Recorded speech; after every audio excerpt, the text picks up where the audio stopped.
everybody. The steamer is boiling. We're ready to go. Up to now, we've kind of been pussyfooting around with the steamer, and we need to dig deeper. We need to get. You guys got to learn everything. So let's talk about all the different types of hats. Let's talk about what kind of problems you're going to reach when you start steaming, okay? And you know what, let's give this a rest for. Alright. The thing with felt is they're all different. Every hat you get is different. It's kind of like a gamble. It's like buying fruit, you know? You never know if it's going to be like a complete throwaway or it's going to be like, you know, the best piece of fruit you ever ate, you know? It's a complete gamble. You don't know. You kind of know a little. You know, you say, okay, here's a Borsalino. This felt's going to agree with me. It's going to respond well to the steaming. I'm not going to have any problems or surprises. But not always. It doesn't matter. You know, there's all different things, different factors. How old is the hat?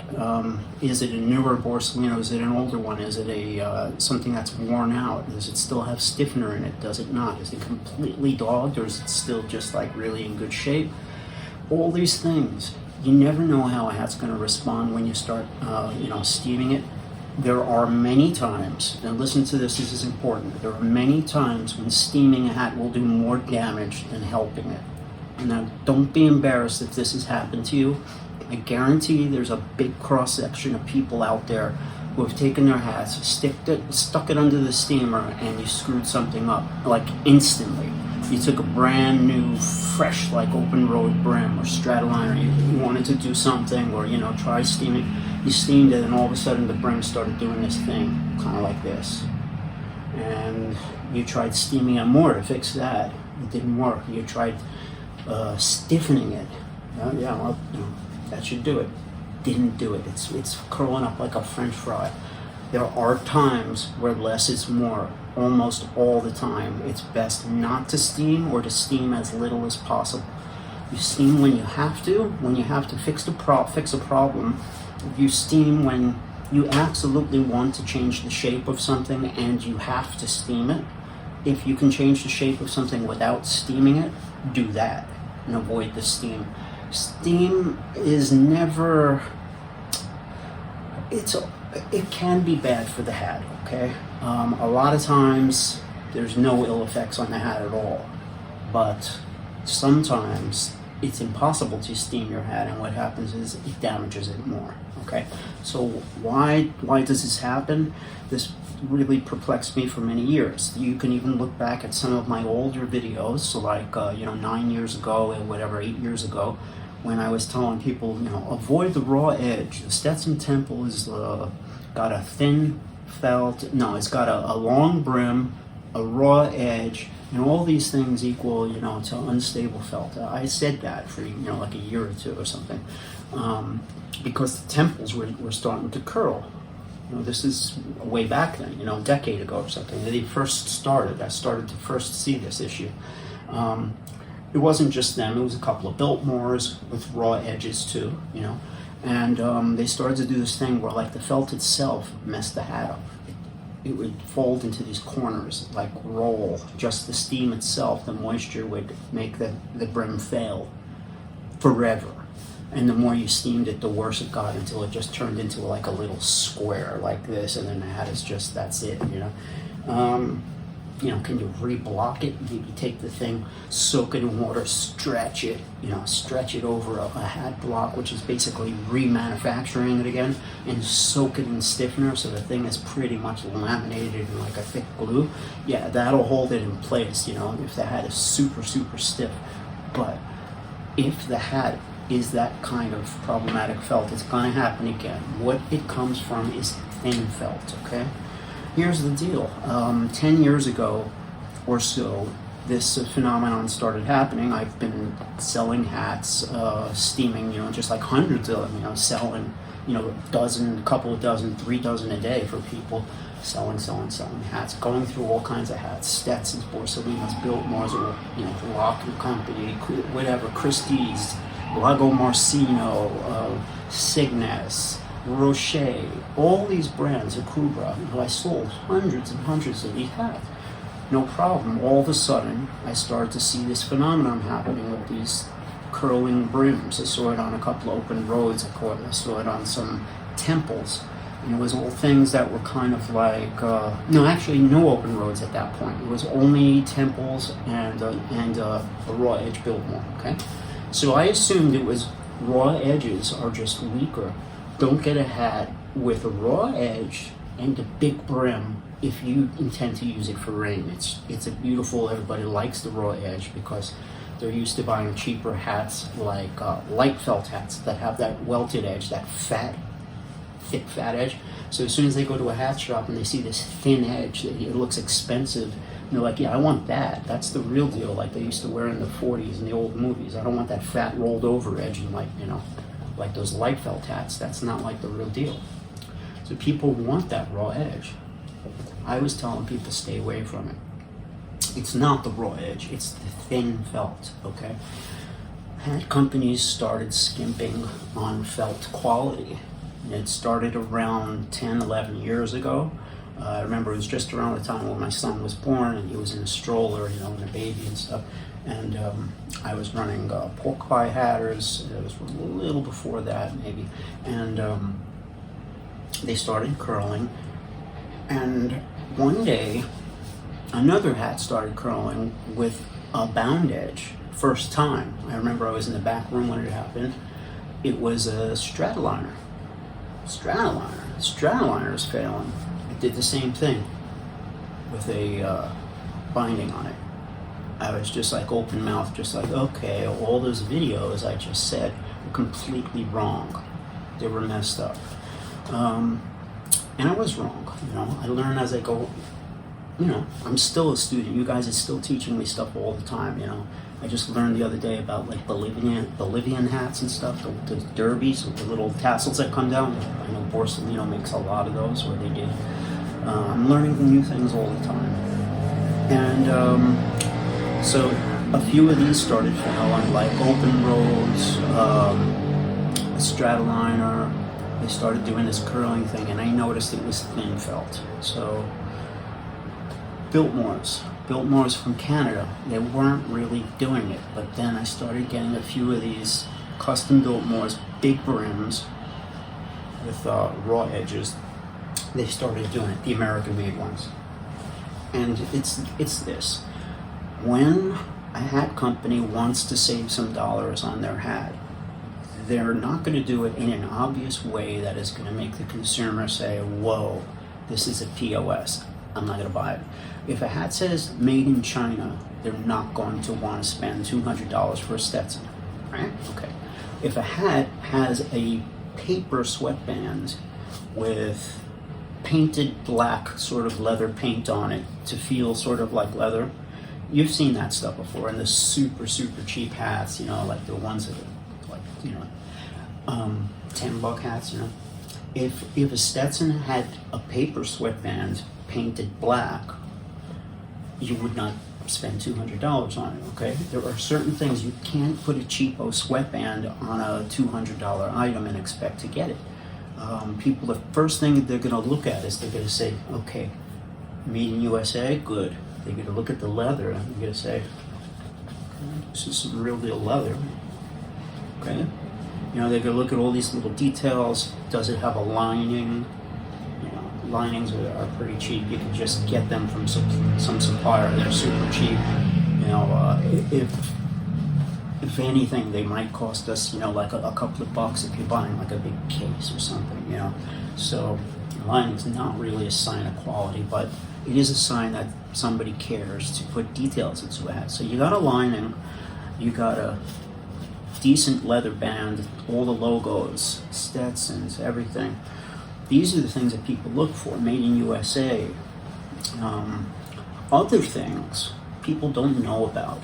They're in the dark. It's completely a blind object, okay? That's the beauty part about this business, that people don't know anything about hats. They think they do. Some people know a little bit, they know like what hats go for, the prices and stuff, what they should pay, what fur felt is, this, that. But we don't really know. Nobody knows. Nobody knows what's in these things. you go by what Stetson advertises or something. If they say beaver and rabbit, whatever, they say 4x beaver. You say, okay, there's the word beaver, it's got a 4x. What does that mean? Okay, it doesn't necessarily mean the hat is made out of beaver. Okay, people think long-hair beavers are made out of beaver. They're made out of rabbit. You know how many sales I've lost because of that? They're like, why does it say 100% rabbit in there? And why? I say, okay, for years they're made out of rabbit. The finish is called long-hair beaver. They're called beavers, but they're not made out of beaver. If they were made out of beaver, sir, they'd be 550, 600 more money. It's a long-hair beaver finish. It says 100% rabbit. Bang, you lose the sale. People know what they know. They don't really know, though. We don't know. We know what maybe the sales reps tell us. They don't tell us anything, really. We don't know. They don't know. Who knows what's in these hats? If it's beaver, if it's rabbit, if it's nutria, if it's wild hair. Everybody knows. It's a blind item. They can't skimp on things that are obvious, but they can make things cheap that are blind, like felt. Felt, let's say it feels soft. Nice soft felt. Yeah, it feels like a Borsalino. That sells, right? Okay. But if the felt is really thin, okay, and it's not like a $300-400 Borsalino quality, you need that stiffener to control it. You want some stiffener, because without it, the thing is going to just like it's rained on and stuff. But they keep it soft, okay, because that feels really nice. Who cares what happens when the rain hits it? Who cares? The customer's going to blame themselves. They're not going to blame the hat. They'll blame themselves 100%. Oh yeah, I messed it up. I wore it in the rain. You're not going to go to Stetson and say, sir, well, I spent $200 and your hat dissolved. They blame themselves. This is the nature of hat wearers. We don't really know everything. We assume we screw up all the time. Again, this is the beauty part of the business. There's catchphrases, there are words, buzzwords and stuff, like beaver, X's, things like that. People love the word Borsalino, they love Stetson, they love beaver, love it. X's, they love to see X's. Sometimes that's just completely, it means nothing. It's just some marketing thing that they say, what should we call it? We got these check bodies that are fur felt. What else do we got? That's all we got. Okay, let's call them 10X. 10X? Why not? That's what they do. This is how it's done. It's marketing. Felt is kind of a mystery. It's like fruit. You don't know what it's going to be like until you get it on the steamer. Okay? To me, if I'm spending $200, $250, $300 on a hat, it should be able to get humid, moist, a little bit of humidity without failing. That's me. Okay? Another thing, if you live in a dry place, like, Arizona or whatever, it's not an issue. That's like if you're like a real cowpoke down in Texas or something, maybe rain is not a big deal for you. That's good. But if you want a hat that's not going to fail on you, the real test is in the steamer. If you can steam it with your, I'm not going to say with your eyes closed, but you could steam it while relaxing and knowing that nothing bad's going to happen to that felt. It's good felt. Now, with Borsalino, the felt is a little bit different. Borsalino felt is, I'm talking about quality superior now, okay? There are other lines, this also applies, but it applies a little bit less, okay? Think of it like that. All Borsalino felt is good, all of it. Quality superior does what it does. The best You could take it, you could reshape it to a teardrop one day. You could open up to a center crease, you know, all that kind of stuff. You could roll them up. You can do that, okay? The only thing it's always gonna pop back to whatever's steamed in. So that shape's always there, okay? That's the nature of steaming a hat. Everybody should know that. So if you spend a half an hour making this shape, you steam it in good, right? Don't be afraid to open the crown of your hat. Okay? You steamed it in, that's locked in. It's locked in. Anything you steamed and locked in is there. The pinches, the shape. Okay? If this is the shape of the last owner steamed in, or I steamed it in for him or something, you know? And that's always going to be in there until we re-steam it. So what I like to do first is generally take the shape out, start with a blank canvas. We round it out, we condition the felt, you know, kind of brush it and get all the hair going the same way so it looks smooth, you know, less like, you know, darks and lights and wrinkles and fingerprints. And we round it out. I round it out on my Frank here, on the stretcher, or a hat block, you know. You could use your hands, you could just sort of round it out.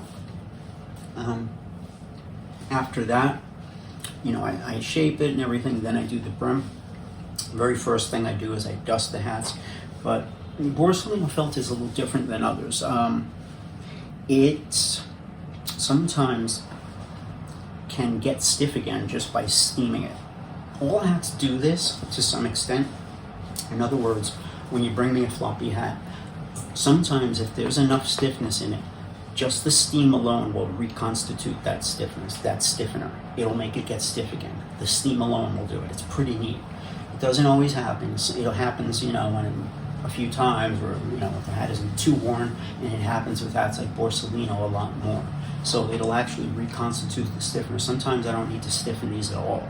Other times I'm not happy with the, you know, the definition and I want to get a little better flange or a little better whatever, then yeah, I'll start stiffening it, but lightly. Okay, so when you spray your stuff on it, first thing you do is you gotta pat it down. You gotta get every single speck of dust off. Okay, next thing you want to do is avoid this ribbon. Don't spray the ribbon. Okay, you could either cover it with a ring of something, a ring of cardboard that you could make, a ring of foam, or you can just avoid it. You spray the top. Okay, you spray the brim. What I usually do is I spray the bottom. I like to spray the underside. That's me. I do it mainly because you see this less, and I figure if you're going to spray this hat 20, 30, 40 times in its life, I don't know. You don't really get buildup in this stuff, but I wouldn't want it, you know, to be buildup. But surprisingly, you don't really get it. Nothing, you know, doesn't really accumulate and build up. So yeah. Also, if you want to put a lining in, then you got to do this. You got to round out the hat first. This is a Borsalino Como. Como is it's a whip stitch. See that gentle whip stitch on the edge? That's the Borsalino's Como's trademark. So if you see that, it'll generally have that whip stitch and a kind of a higher, pointier crown than some other hats. It usually says Como in the front, right? You know, if they're gonna have a name of a hat, it'll always be on the leather.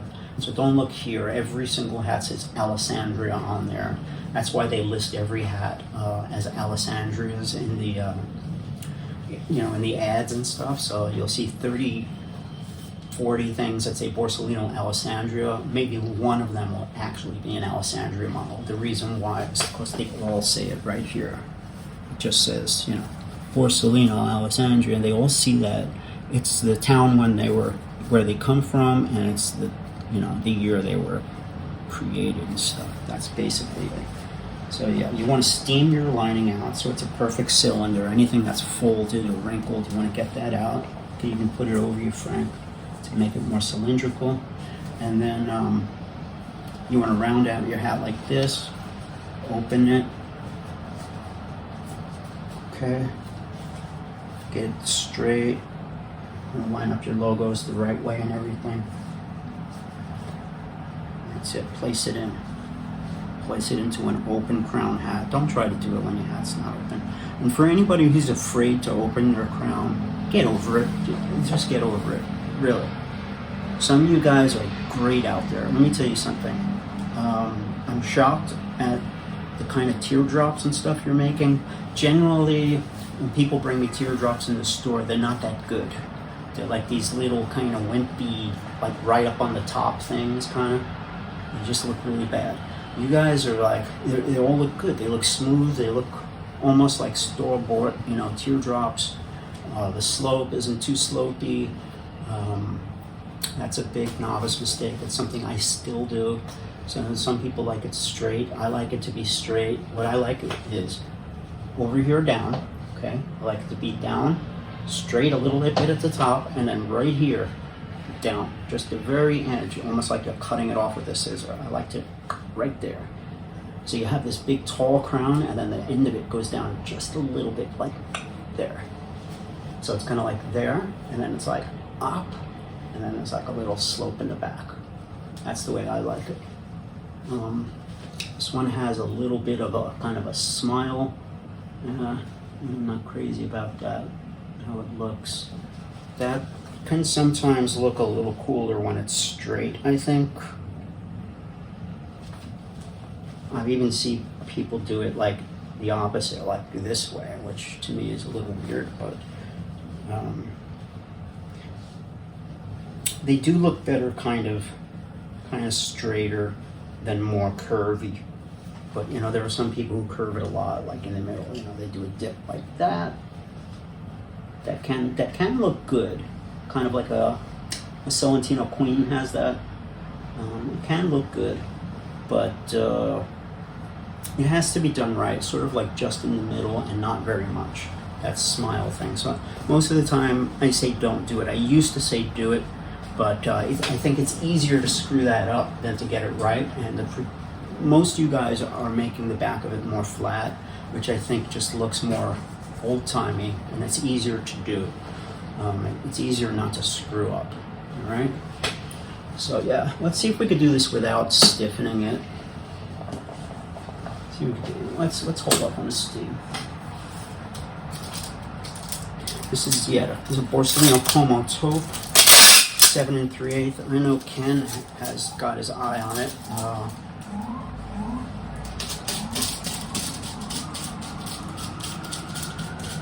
Not 100% sure if this one is sold yet, but what we're going to do is basically clean it up, get it in its refurbished state, and then we'll show it to Ken and stuff, see what he thinks. But not everybody really gets first dibs at it because he had asked about it, so you can take a look at it and then tell me what he thinks.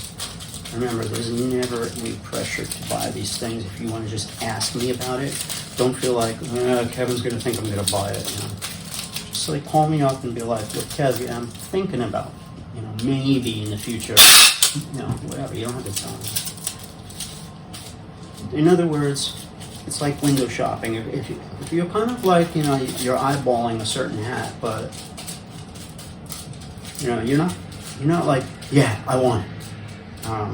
It's okay. I get a lot of people just asking about stuff. You know, sometimes I'll be like, yes, you know, at the end, if you want me to hold it, let me know. And they're like, no, I'm just looking. Totally cool. Just like when you walk into a store and you ask, yo, what's the deal with that Borsellino? You know, got your eye on it. You want to maybe think about it. You want to see, obviously, when it's finished and refurbed. But maybe you want to ask your wife. Maybe you want to think about it for a few days. That's okay. Just ask, you know. Did I say ask? Just ask. Just ask. Just ask me, mate. Just ask. Ask me, you dirtbags. Freaking dirtbags. Alright. Okay. I'm going to attach this lining. It's like a little baggie.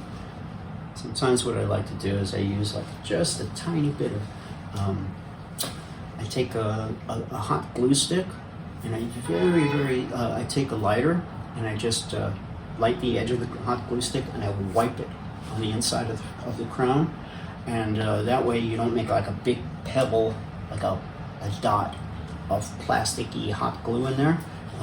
It's just a very like a thin, because if you use a hot glue gun to attach a lining after a while it dries and it gets hard in the cold and stuff, and it turns into these little hard pellets that you can actually feel. So if you want to attach a lining, the two best ways is, like I say, wipe the hot glue stick on there. That's just a little bit hot, or you can use Crafts glue. There's a very good Crafts glue that I recommended in the Manhatco and the Hat Supply video, the M&J trimming one. Got what it's called. It's like Craft Bond Tight or something like that. But there's a good Crafts glue that they have at M&J Trimming. Very good stuff. As soon as you walk in, it's right there on the counter. You could use that. You could also use double-sided tape, double-sided Scotch tape, or a little piece of the inside of the crown. Open the crown, put a little side in there. It keeps the lining from falling down onto your head. Sometimes if you're bald, the top of this lining can fall down and hit your head, and it feels kind of funny laying on your head, So, if you have lots of hair there, you don't really feel it. That's not a big deal. But other people, it bothers them too. So they want to attach the lining to the roof of the crown. Double-sided tape works. It's a very benign way to do it. Also, you could use very thin pieces of duct tape, like really thin, just like, make it to about Scotch tape width, and just make a little flat ring of it. Take a ring and flatten it out, put it on the roof, and then hit your lining so it sticks to the roof. All right, let's do a little frank work with this here. First thing I'm going to do is I want to round this baby out. Yeah, let's get this tape turned out.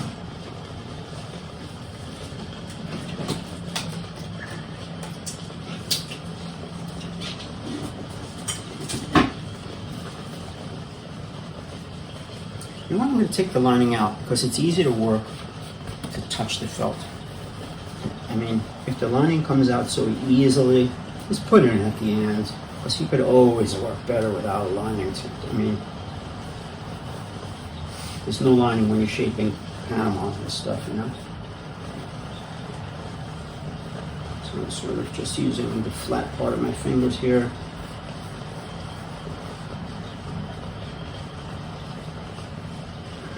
You want to stretch the felt out. Okay, putting it over frank. Let's get a better view here for you guys.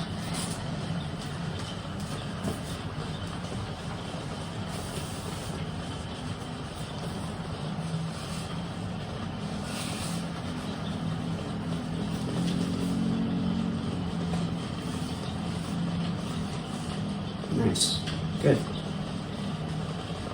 I'm going to start with a nice fresh, flat surface so the old shape doesn't get in your way and annoy you when you're making your new shape, basically.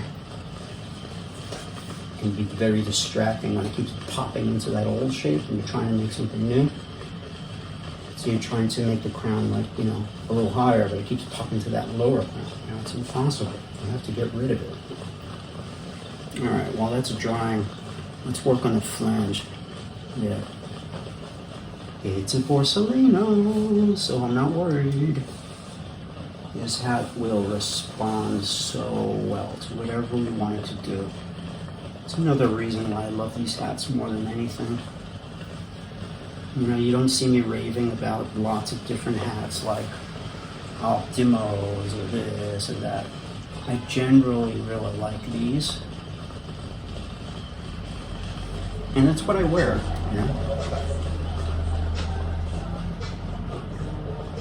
I actually had 3 of these. The green hat that I'm wearing, I had 3 of them. 2 greens and 1 blue. I gave the other 2 away. Oh yeah, beautiful. Look at that flange, it's coming so easily.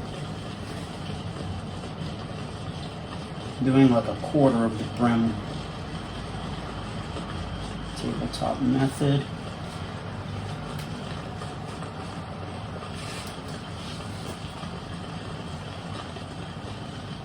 Ooh, let's try something. I got something cool I want to try.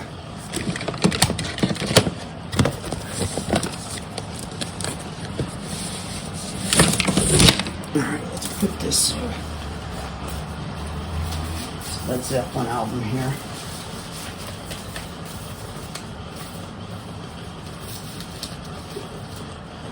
See if that works.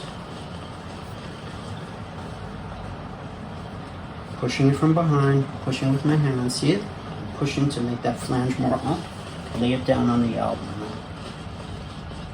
Putting my fingers right at the edge of the brim where the whip stitch is, all the way around, so all the surfaces of the edge of the brim is touching the Led Zeppelin album cover. Nice and flat. So first we push, okay, and then we do the tabletop after to fix the edge. So we're making it more curvy and flangey now, see? Okay, we're pushing it up. But the edge of the brim isn't straight, so then we get that at the end. It just falls into a nice curve. Make sure you don't press it. Just use the weight of the hat itself. Otherwise you get the edge will start to kind of curl.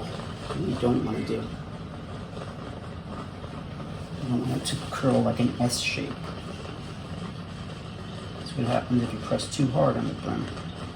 Just like the weight of your finger alone, or even, you know, that's about it. It's working like a charm. Remember, don't over steam your hat. You gotta take little breaks. Let the hat cool.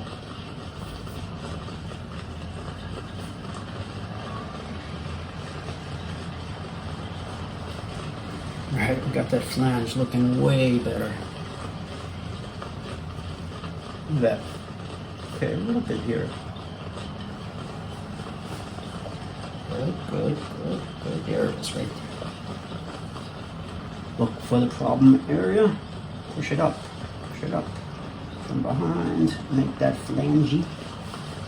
Make it flangier. You know what I'm saying. Make it curvier. I'm really not trying to be funny. I'm just looking for the word. Make it more curvy, you know.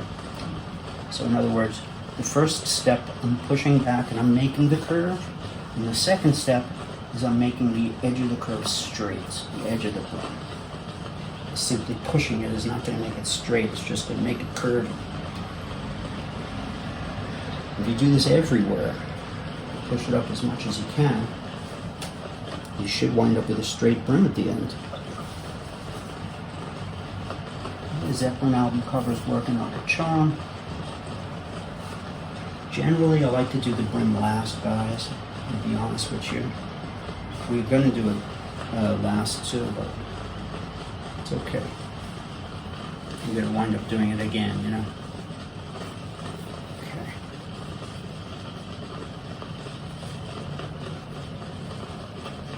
Okay, the brim feels like there's definitely enough stiffness in it, but I feel like we'll definitely get a little bit more responsive flange with a little bit of this here. Alright, so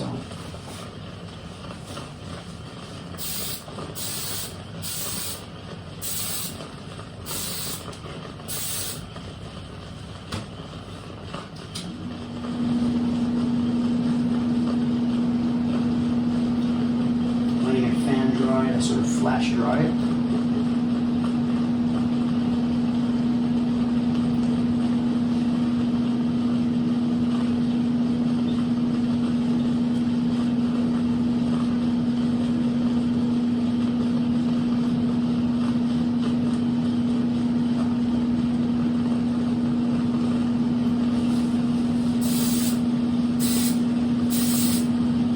Touch, not much.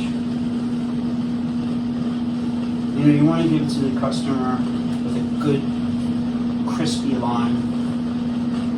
So just a little bit will always help.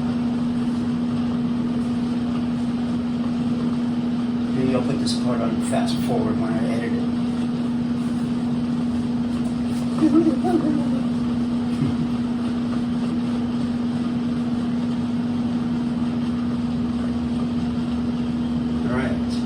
Dry yet. It's feeling better.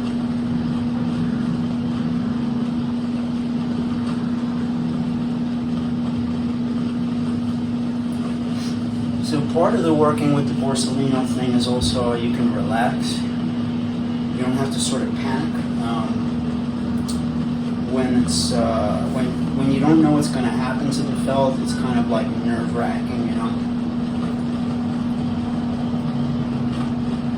But when you know the felt is good, you'll know the job will be, you know, easy, and at least you won't be screwing the hat up. You'll be improving it.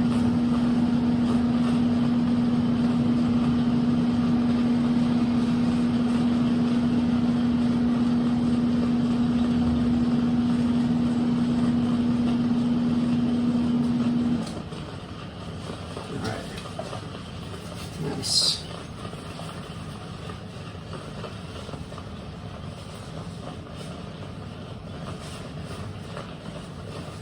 How good is your teardrop?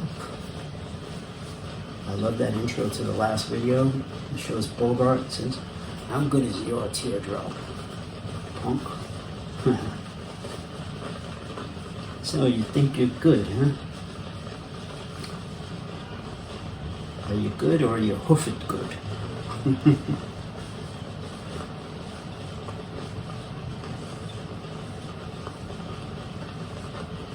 Talk about teardrops, right? Ooh. Michael from Hooffoot. I think I'm his biggest fanboy. He does quite a teardrop, doesn't he, guys? Got those big, tall, juicy crowns over 5 inches, so they take such a beautiful, old-time, nostalgic teardrop too. Okay, so let's round this out now. Let's take all the sides, round them out.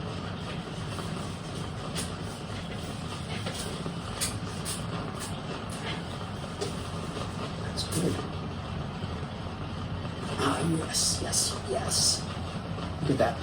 Look at that, huh? Frank. Mateus. You are the man. I think Frank is a better Frank than the one I had at Fifth Avenue. Okay. Let's do that big, beautiful, juicy Como crown. The first thing I want to do is I want that center crease. Let's let it dry for a tiny bit. Alright, if you're going to center crease it or you're going to make any creases on your hats, you always need steam. You know, sometimes we like to sketch out a teardrop and stuff. That's good. That's okay. I do that too. But when you're making the actual lines, and you're steaming lines, you know, making shapes, if it's not hot, the lines come out wrinkly and they don't look right. So heating it up and also getting the perimeter too, not just the little crack of the center crease around it, the margins too. Get that too, and you'll have a good center crease. It'll look smooth. Start in the middle, work your way out. Good, wonderful.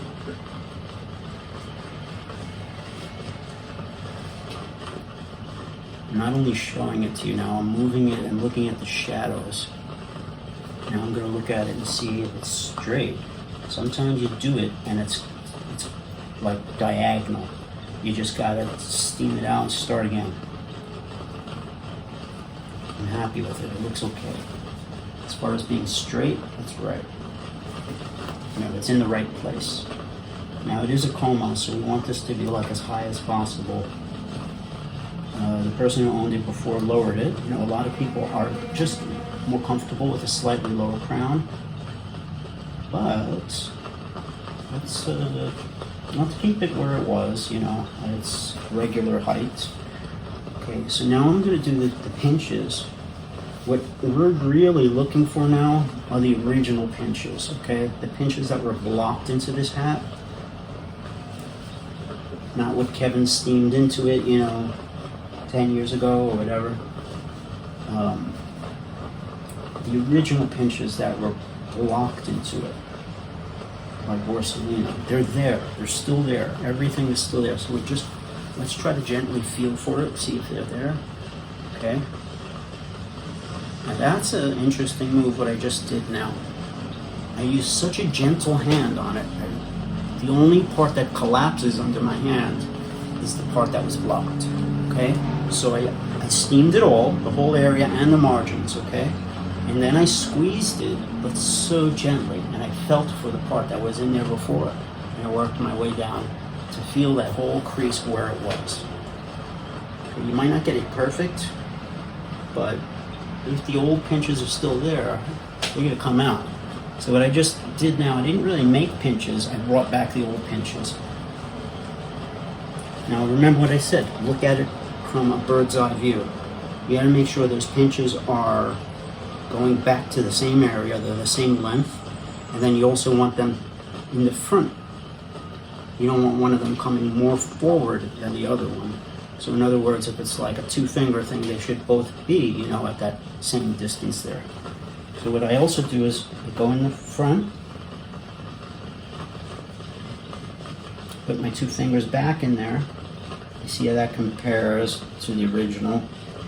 I could just use my two fingers symmetrically and combine that with the original. So I made that little anvil shape in the front, this shape here.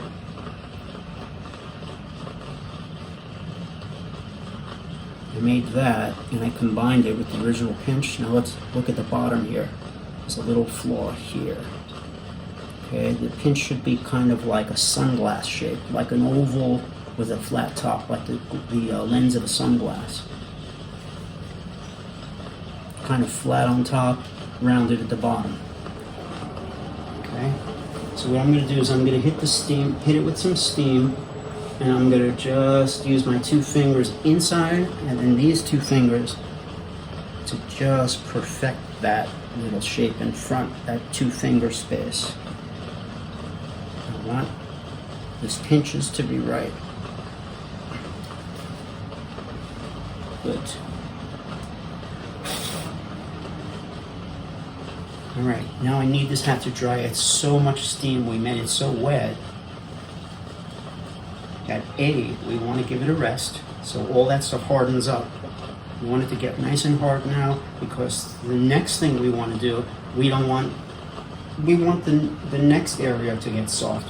Let's say I'm working on the brim next, I want to soften that, and I want this area to be cool and hard, so it doesn't get affected by the next move I make. So we want this to stabilize. Put it in the fan, put it in the air conditioner, whatever you want. I usually put it in the fan as high as I can. And you don't need the fan, but it just speeds things up basically. It flash dries it. Remember, don't forget to tape the bottom side of the brim. That's where you're going to be stiffening, and if you spray there, be so careful not to get it on the leather sweatband. Getting hairspray on the leather sweatband is a drag. You don't want to do that. There's a few different ways to cover the sweatbands. One way is with a hat jack. You put a hat jack in and it becomes your handle. You could hold the hat with that handle. It also covers up the leather while you're spraying, so you hold it, you spray, okay? And it covers the leather, like 90% of it, it's enough, you know, whatever, 80%. Another way, if you don't have a hat jack, is you take tissues, right, some paper, and make a little pancake out of it. Let's say a pancake the size of this crown, okay, this circle, pat it down, make some pancakes, and then make a whole bunch of them. Make like, you know, 20, 30 of them or something, whatever, 15. And then what you do is you put them inside the crown, and you stack them up. Okay, until it gets to the very top. And what that does is it covers your leather sweatband. You spray the bottom of the brim with your hairspray or your Manhatco stiffener. Scout stiffener is a good product too. It comes in a black pump bottle. It's kind of hard to control with it. It's sort of like a bad pump. It gets clogged a lot and it comes out right. Okay, I let the hairspray dry. Took a little break. Pump up the steamer again. Okay, I got my tabletop here. It's got like a cloth on it, and I've got a kind of like a hard surface on it. I put a record album on there. Let's see how that helps.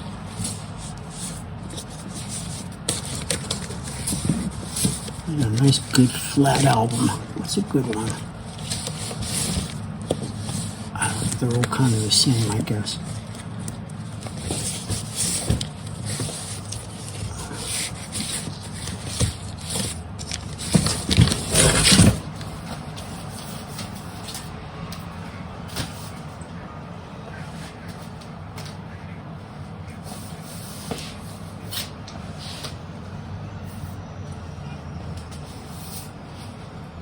Okay.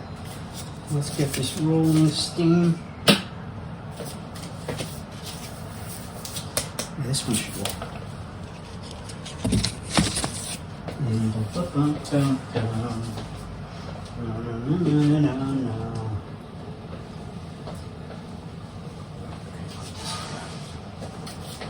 Okay, put this record over here. Shouldn't say crap. Sacred album.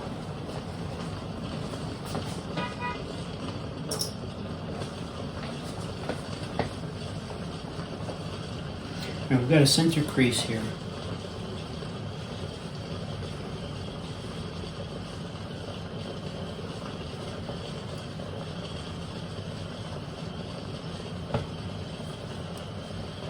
Let's heat up that center crease nice and hot. Lock it in.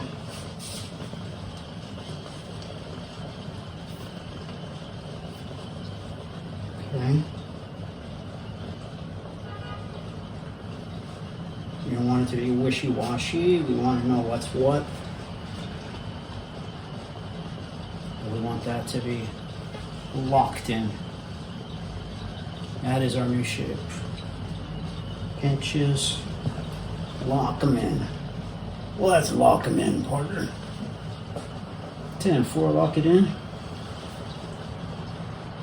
Okay. All right, let's work on that brim a little bit around the back area.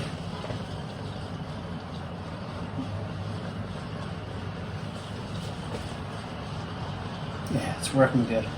Nice hard surface, very flat.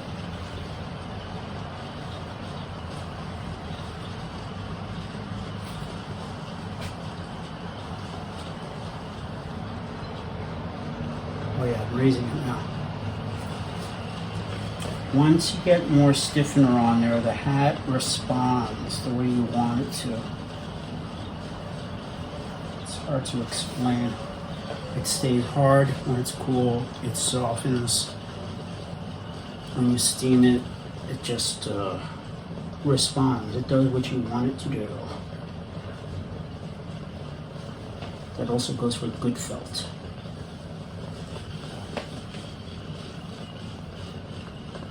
Gotta have a decent amount of stiffening for this process to work. If it's totally soft, the steaming process doesn't work at all. I'll say it again. It's the stiffener that you're really cooling, heating, and that's controlling the felt. Okay, this is looking really good. Whoever likes this como is now looking like a nice, fresh, crispy, kind of new looking brim, not like a,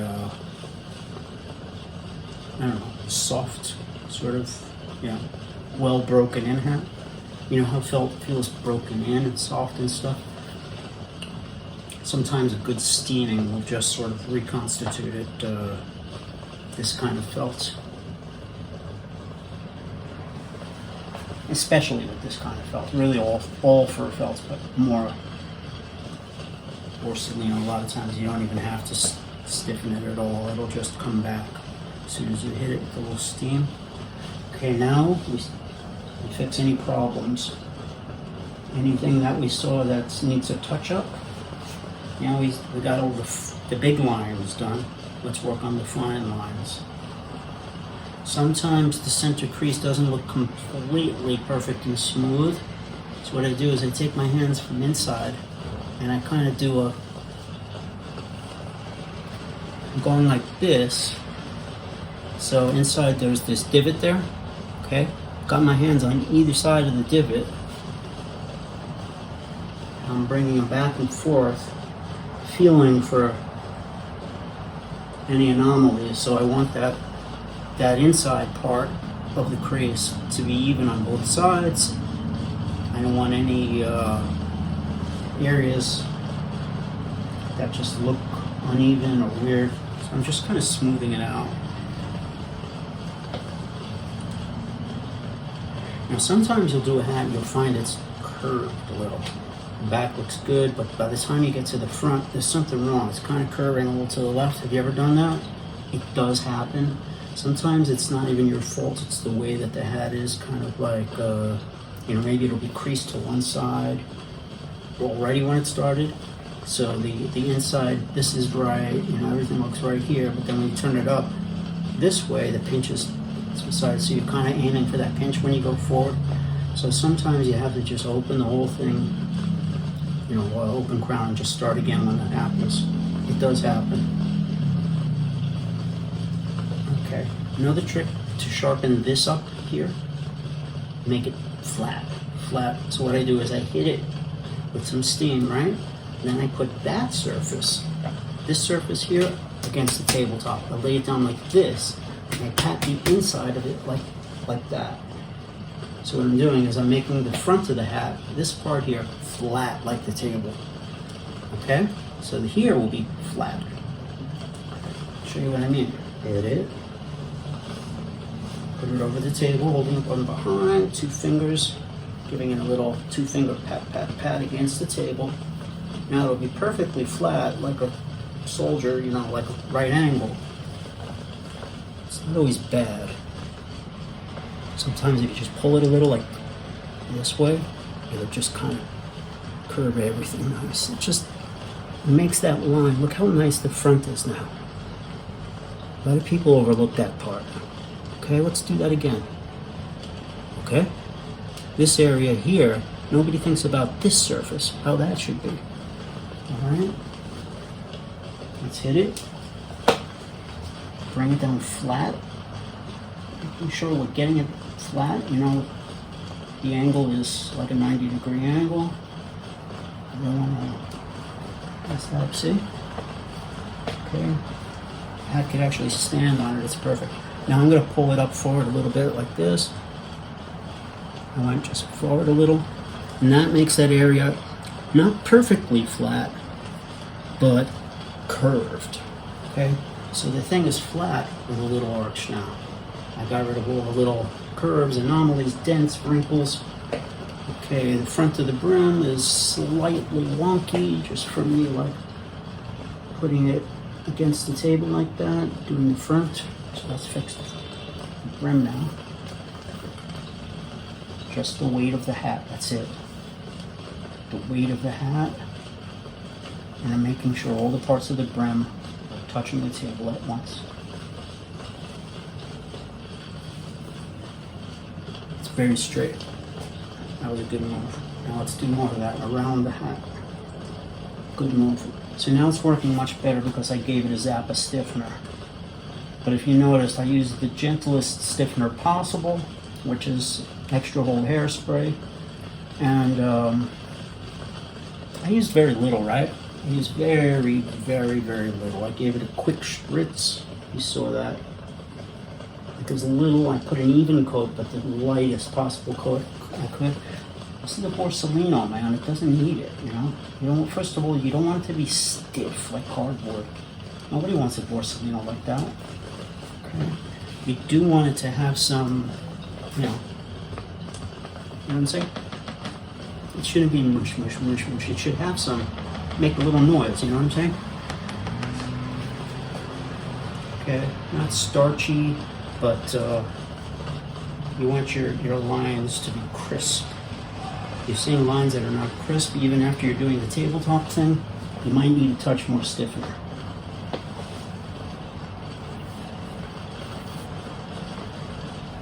Or you're doing your tabletop-y thing wrong, it's possible too. Gotta say, this is starting to come out great. Okay, let's turn this off now. How much water I got left in there? Good.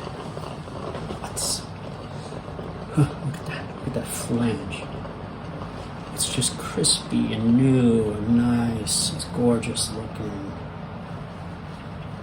Can't wait till you see this hat when I'm done. You're gonna cry. You're gonna like it so much you're gonna cry. Used to go to get those, what do you call it? Peg leg pants. When I was young, I used to go to those Italian tailors to get my jeans and my pants made in pegs. the part below the knee, I would get really skinny. It was like a style for a little while in New York. I don't know when it was, the 80s or something. We used to wear like Champion t-shirts and skinny skinny jeans, you know, sneakers and stuff. And we'd get them pegged. And then the Italian tailor would always, you know, he'd be like feeling your nuts and everything and doing the thing with the chalk. You're standing there in front of the mirror. And I'd be like, skinnier, make it skinnier. I want it really skinny. And he'd always say, but you can't pop your foot through the bottom. So yeah, just do it, you know? That's the old thing. You can't pop your foot through the bottom. All right, lining looks good. Right, get this out into circulation. I think I'm gonna put a little, some kind of a tape or glue in there just to hold it steady, not to glue it in, but just to keep the roof of it from collapsing down, sort of. Okay, we're gonna do this later because you don't want to, you want to put your lining in when the crown is open, but you don't want to open your crown when the hat is freshly steamed or wet. Obviously, that's going to affect your work. It might not, it really might not, but it can. So remember, if your hat is totally dry and you didn't just steam it, it didn't get just rained on or anything like that, there's nothing wrong with opening your crown. It will do nothing to your hat, okay? This is blocked in, it's steamed in, and all that stuff, you know? Okay, that hat is there, that shape is there to stay. Look at those circles, okay? You might be like, oh, Kev, you're rough on your hats and this and that, but I know their limitations, okay? You can open the crown when the hat is. Some people are just afraid that I just worked on it for an hour, you know, like I don't want to mess the crown up. I'm afraid to. You can, as long as it's dry. Just let it dry for a half an hour, let it dry for an hour, let it dry all night if that makes you feel better, okay? But once you pop it out, you're good, you're fine. With any hat, you know, here's Alex's hat. You pop that open, doesn't matter, it's there, okay? It's got a memory.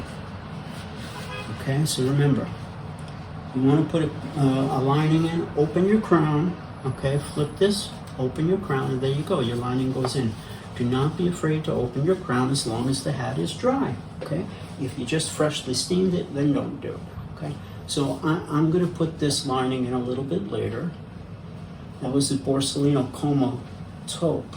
Wow, that is a nice flange. Now it looks like a Como. Look at the high crown on it now. Your Como has got a high, sort of a high pointy crown.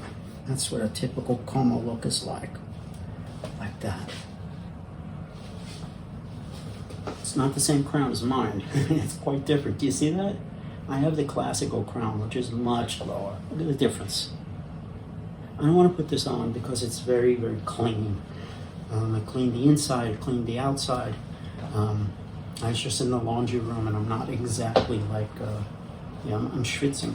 So I'm not going to put this hat on. This is a beautiful taupe Borsellino. Really crispy. Yeah, those lines are nice. Okay, it came out really good.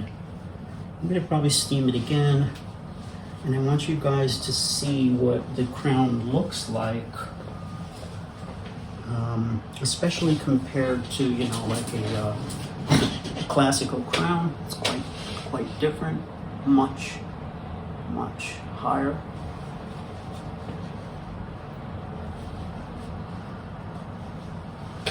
Yeah, let's measure them up, okay? All right, guys. Let's put my glasses on. All right, my Classico is okay, at the front it's 4 1/4, but let's go to like, because the front is the lowest point. Okay. All right, so this is almost 4 3/4. I'm gonna say a 4 1/2 inch crown, but that looks like a little more than 4 1/2, right? Let's say 4 1/2 inch crown. Half is up here. You see, I'm a little higher than a half. Okay, so yeah, 4 3/4 inch crown. I'm gonna call it 4.5 to be conservative. Could be 4 5/8, 4 3/4. Got the Como.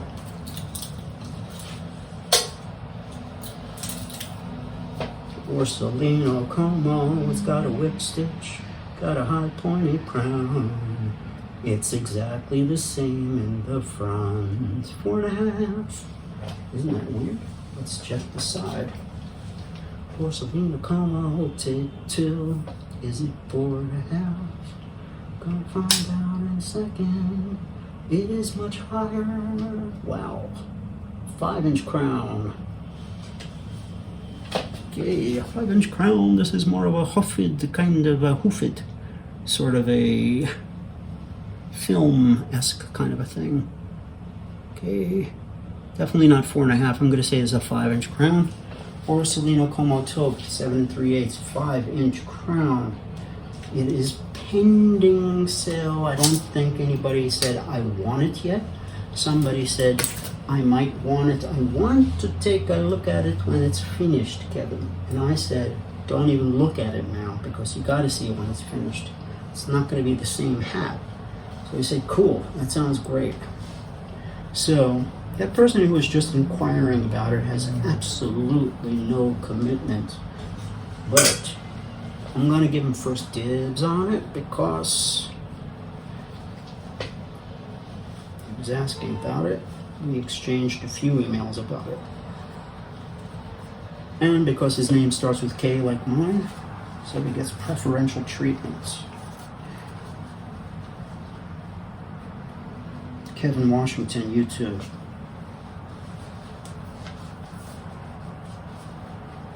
Get to hook you up special. You get some free, like, feathers or something. Anybody who tells me your name is Kevin, you get treated like a king. Nah, that's not like a policy here, actually. We don't discriminate. No matter what your name is, it's cool. Oh, look at that crown. Look at that crown. That is just a center crease, okay? Simple center crease. Okay, after what you just saw I did today, the hat will get another treatment, okay? I'll probably do exactly the same thing I did, and it'll get like, 10 or 20% better. We'll have a little more snap to the brim. It'll look a little better when it's up. Oh, my lights aren't on. Look at that.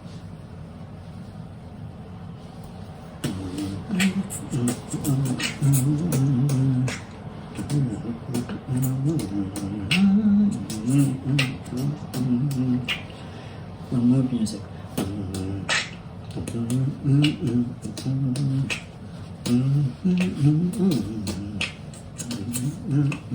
Alright, I'm in a weird mood today. I've been working way too hard. A little sleep deprived, kind of like working around the clock. And it's okay. It's okay. And maybe I'll sleep tonight, I think. Okay. Let's put this guy aside, right? Let's take its lining. Leave it with its lining. What's a good safe place for it? Let's put it right up here. Okay. Next hat. The Valencia. A very interesting and special hat. This is made by a master felt maker, Rocher. Fernandez de Rocher, in my opinion, is a very good felt maker. I like their stuff. Is it the best felt in the world or anything? Nah, it's nothing like that, but it's good. It's good felt. Like Borsalino is a good felt. This is another very good felt. This hat was a hat that was created by us. It was designed by Ida O'Toole, the former owner of JJ Hat Center, back when JJ Hat Center, was in its glory and stuff. This was a hat that happened because of the Borsellino bankruptcy. Borsellino disappeared, and we basically were selling, $250, $350 hats, like bang, bang, bang, selling them like crazy. 400, 550 for the beaver, and selling a lot, and then all of a sudden, nothing. They were gone. So we had to get another high-end hat to satisfy those customers. They were really disappointed when Borsellino disappeared. They bought like the very last pieces, the bad colors and the bad sizes. They were all gone until the last piece went. Then we had the Borsellino Classico, this hat. Okay, this is the Classico Plus. We call this the Classic Plus because this is a custom job that Ida came out with herself with binding on it, okay? So the Classic crown, okay, 4.5-inch crown, center crease. This was basically styled after that hat. Okay, so there were no Borsellinos. Everybody wanted them, and we didn't have them. So what are we going to do? We had to create a new hat to satisfy those customers. We copied the Borsellino Classico crown, okay, which is not the high, big, pointy one like the Como has. It's the one that I wear, which is 4.5 inches. To me, it's a high crown, but it's not a crazy crown.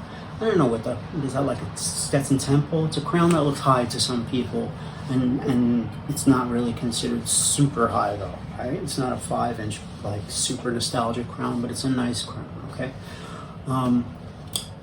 This is that Classico hat. We copied it, but we gave the whip stitch back to it from the Como, which to me was a mistake. I don't know why they gave the Classico the raw edge and they took the whip stitch away.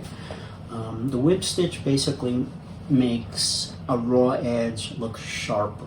See how sharp this looks? Look how sharp it looks. You can't even see the edge, right? It's like a knife's blade edge. That's what the whip stitch does. So it's not like the old-fashioned, big cowboy whip stitches like you see in those Gene Autry, cowboy hats. Not like that big whip stitch, like Otilio has a hat like that. That's something different. This is like a modern whip stitch. Borsellino got famous for this, for their Como hat. They basically, that was their trademark. I don't know if they invented it or not, but when you saw that, that's the Borsellino look. None of the Stetsons, none of the American hats have that. They just don't. Borsellino has it, Tessie has it, Rocher has it, European companies have it. This modern sharp knife's edge whip stitch is something that's like a Borsellino trademark type of thing. And what it does is it gives your overall look a modern, sharp, streamlined, kind of a sports car look. Okay, you don't have a big chunky edge like a welted edge, which looks old-fashioned. It looks very old-fashioned, okay? You have a sharp raw edge, okay? And they took that sharp raw edge and they made it even sharper. They put stitching way at the tip of it. So instead of looking at the cut edge of the felt, you're just looking at that stitched teeny little edge, okay? So it gives it a particular look, and that's something that we wanted this hat to have. We designed this hat from the ground up, basically styled after Borsellino. And when we went to Rocher, we told them, we want you to make the best felts you have. They told us what they had. They had something that was a pure beaver, 100% beaver at that point. This is pre-Valencia. Back then, it was the same time we were working with that show with James Spader. The one where he wears the whatever, the white, the black, I don't know, whichever one it was. We were working on that, and the Spader stylists came in and they bought one of those gray ones from us. It was basically a very fine beaver, 100X beaver version of this hat. Okay, Spader wore it on a lot of episodes. It's a very famous looking one that he's gotten a lot of pictures. It's just like a steel gray, this hat. Okay, that was 100% beaver, but it was a 100X beaver. Really nice, good stuff, And that became our $1,200 hat. It was the one we had behind the counter. We only had like 3 or 4 of them at a time, and it was very expensive. They bought them for that TV show. A few people who, you know, had it like that bought them from us. And, you know, whenever I sold one, I was kind of like giggling inside. I was like, yeah, sure, here you go. Anything else? Yeah, I'm like, yes, sold it, yeah. But that was the predecessor to this hat. After a while, they ran out of that $1,200 hat felt, or we decided we just didn't want to sell $1,200 versions of it anymore. It became this. He had another felt that he makes, which is beaver with a touch of mink. So this is a beaver mink combination. If you look inside, that's what it says, genuine beaver mink. This is also something that was done years ago. There was an old hat called a touch of mink. Is that Stetson? Stetson, a touch of mink? I forgot who did that. The Dobbs or whoever it was. I should look that up. That's an old vintage hat, and it used to be called a touch of mink, in quotes. It's a old hatter's recipe for a super exotic, amazing feeling felt. The mink gives it a little bit of almost like an oily kind of a softness. I always say it's like those lotion tissues, you know, it feels like soft and kind of almost not wet, but like moves in your hand, almost like a dry softness. It's very hard to explain, but it feels almost wet. It's so soft. That's the beaver mink. This hat was selling for $565. Pretty much its whole career, the whole time we sold it.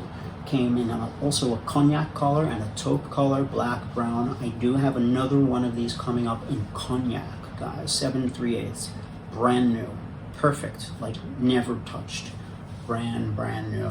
565 beaver mink. They're not even available now. I don't know anybody else who orders these. These are all custom. It's not a production hat. They were designed and ordered special for us, you know, with all the specs and special lines and the felt. And I don't know if anybody else sells it or not. I don't know of anybody. JJ stopped selling it. JJ's doesn't even deal with Rocher anymore. They don't even have an account with them anymore. So these hats are completely rare. You cannot find them anymore. I've heard that the prices also went up for these. That was through Al. Al told me that they went up at the end or something like that. But $565 is, yeah, it's an old price. I don't know how long that was, 5-6 years ago, pre-pandemic. So I'm sure the price for them now is, you know, $650 or something like that. This is going for $400. It is brand new. It's flawless. The logos, everything about it is 100% new. There's nothing in here that looks used, flawed, touched, no threads. The logos and the gold stamp on the side look brand new. Nobody's head touched it. It doesn't even look like. I mean, I'm sure somebody's head touched it, but doesn't. Yeah, $400. That's a very rare hat, and it could be some of the nicest felt available by a production hat. It's just gorgeous, gorgeous beaver mink. The thing about this color, eggshell hats, if you ever notice, there's almost no white felt. Have you ever noticed that? Eggshell hats, white hats, everybody wants to buy them, right? They want to look really like custom and cool, but there's like nothing out there. You notice that, right? Okay, it's not because people think they're going to get dirty and like they just don't order them and they don't sell. That's a little bit of, you know, people think they're going to get dirty. Yes, they don't sell to some people, yes. But the reason is that when you're working at a company that makes hats with machinery, you've got the whole line there, okay? You've got the blocks, the brushing, the pouncing, the felting, all this stuff, right? You've got a whole like assembly line. When you're making felt, the felt hats, there's lots of dust, and all that felt dust is all in those machines, in the blocks, in the combs, the things that, you know, stamp out the hats and compress them and cut them and do all that stuff and pounce them and make the felt and make the bodies, all that stuff, right? Everything has felt dust in it from the beginning to the very end process. There's pieces of felt. So if you're sticking through a batch of white hats or silver, not even silver belly, something really light like white or eggshell, those pieces of dark felt are all going to get caught in there, and it's not going to come out right. It's going to make that felt just dirty or whatever. They have to clean out all the machinery. They dust them out and they blow them out and brush them out. Then they can send that one batch of hats out like once a year or something, and that's the way it works. So if like 3 or 4 people order an eggshell hat, they have to do that one day. One day everybody goes in early, they brush off all the stuff. I don't know how long it takes. And then when that's done, they send all those hats in for everybody to order them. After that, they brush out the white dust, and then they go back to making their black hats and brown hats and everything else. So buying this hat is also very rare because the silver belly color doesn't come out much. It comes out like once a year, basically. We get to order it once a year custom. This hat was ordered only for 2 seasons. One year it came in like this, kind of like a tone on tone, with a very light kind of a, I don't know, a taupey beige band. And the second time it came in with a chocolate brown band. Chocolate brown one was nice, but it wasn't as nice. This one is just more polished looking. I don't know if we call this silver belly or winter white. Let me think. We call this winter white, I believe. Winter white? Yeah, I think so. But yeah, it's like not really an eggshell. It's not that light, and it's not white. It's, you know, like cream. Here, I'll put it next to a piece of paper here. Okay. It's definitely not a white hat, obviously. It's closer to silver belly. It's like a nice silver belly. So this only came out twice. It was probably only available at JJ's. If it was available at someplace else, I'm sure it was someplace. I don't know. Maybe there's some good shops like Chicago or Batsaki's or somebody had it. Maybe. But they're hard to get. You know, Well, my custom designed stingers are coming soon. And hey, a shout out to Raymond. Thank you very much. I know you had a special stinger hat brush made for me. And RJ say it's coming. So thank you very much. I love all you guys. Thank you, Al, for what you also donated to the company. Awesome, awesome guy, Al. Thank you. The marathon. Thank you. If you do want a stinger is like a little utility blade pocket knife you stick inside your hat band. It's got a little leather sheath, so it's safe. And you could also have it done without the blade. And the other side is whatever you'd like. It could be a lighter, a flashlight, a medallion, a hat brush made out of natural badger brush, which I love. I'm getting the hat brush version. I love to brush my hat before I come into a certain event or something. I think it's slick.